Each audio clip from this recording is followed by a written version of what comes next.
What is happening today Yes. is that we find more and more bigotry in our lives.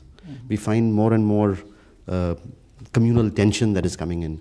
As a musician, as somebody who has practiced for so long, what is your message to all of us so that we can all imbibe in the secular tradition of classical Indian music? I mean, how do we counter this communalism that is coming around us? You see, it's the question of survival. If you want to survive as a politician, your dealings, your ambition of life is different. Fortunately, we have in our country peace-loving people. There are people, they love peace, they want to live peacefully, whether Muslim, Hindu, any religion. And especially musicians, our world is different, but we can't live in a disturbed situation. Now today you see many of our musicians, they have migrated outside.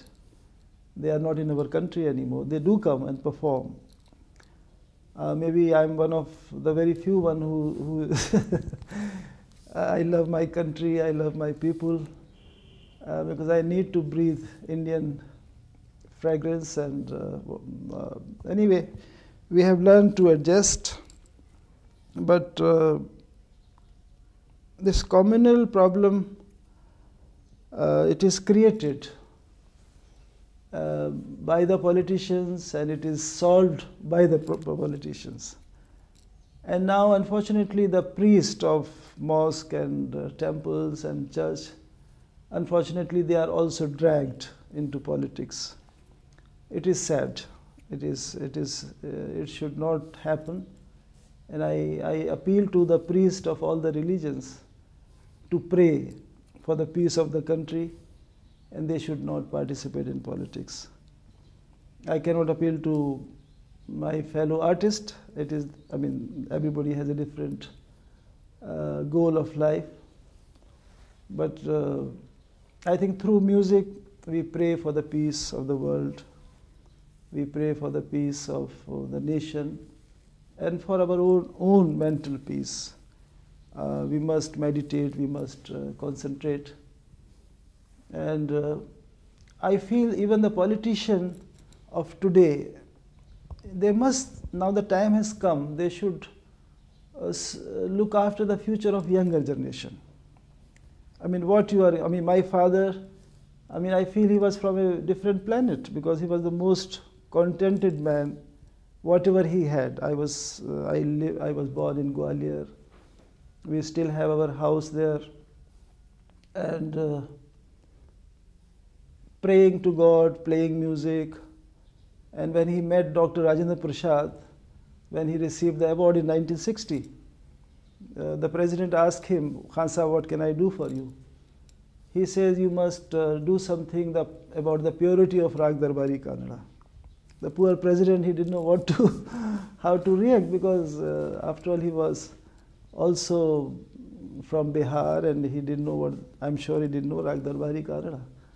But my father wanted assurance, as if the president will pass a resolution in the parliament that everybody should sing Darbari like this and play Darbari like this. And poor fellow, he had to assure my father. He said, "Khan Sahab, I'll do my best, and you don't worry." So he was so happy. He came back home, and he told my mother that now the president has assured that people will not take liberty, they will not spoil the purity of Rag Darbari, which was created by Mia Tansen. So such people will never come back. And so he was not bothered about any political scene or any disturbances taking place in our country. So we must feel about the next generation. We must feel about our younger generation. My sons, Aman, Ayan, one of them is 20 and 18. Knowing very well the struggle part of Indian classical music, how much one has to, the life is uncertain. There's no certainty I can give to any of my disciples that after 10 years what will happen to their life, because I don't know about my life. But knowing everything, the boys have taken up seriously. They are practicing, and they are very fortunate to have their mother, like my wife Subbalakshmi, because she is an artist. And to our children, we have, all the message of, the essence of all the holy books is the same, that love each other, help each other, be a good human being. You must. So unfortunately, the essence is missing. But would you say that Indian classical music can only survive in a secular atmosphere? That secularism is the kind of a rationale for the growth and survival of Indian classical music as it has been in the past? It is secular. And I mean, I have never tried to analyze that who all come to listen to me. Whether it is Tamil Nadu, or I perform in Bihar, I perform in Allahabad or Banaras. As a child from the age of 12, I mean, the people of India, they called me first Amjad Ali Khan, they started calling me Ustad Amjad Ali Khan. So this love and encouragement and blessings of my countrymen, they have made me what I am today. Because people who understand the art, they can be most encouraging. And similarly, my children, my disciples, I'm sure they are encouraged, they are getting blessings and good wishes of everybody. And I think this is the biggest example, the Indian classical music. Beside my father, I learned from so many other gurus, Master Gude, Pandit Akbar Dayal ji, who taught me tabla, and then so many other great musicians I learned. Ustad Mushtaq Hussain Khan Sahab, from the senior Dagar family. Which means that you really learned, imbibed from both the Hindus and Muslims musicians. It is, you see, this is the beauty of our country, that in spite of so many religions, we depend on each other. And this dependentness is our strength. Who is making the sherwani? Who is making the coat? Who is making the shawl? How many years it took people to make this kind of artwork? And in Banaras, everybody is wearing Banarsi sarees. But who is making Banarsi sarees? All the Muslims. So it is all interlinked. I mean, nobody, sometime, even my tabla players, sometime some Sikh Sardar is playing tabla, sometime Bengali is playing tabla, sometime Hindu, Christian. But we never, I mean, fortunately, even the listeners, the audience, they are not bothered who they are going to listen to. That is the greatest example of secularism, respect, no matter what religion.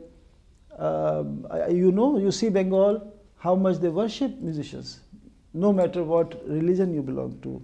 If you are a real, if they have accepted you as a great musician, so they accept your music. They believe in your music. They touch your feet, or they bless you, or they encourage you.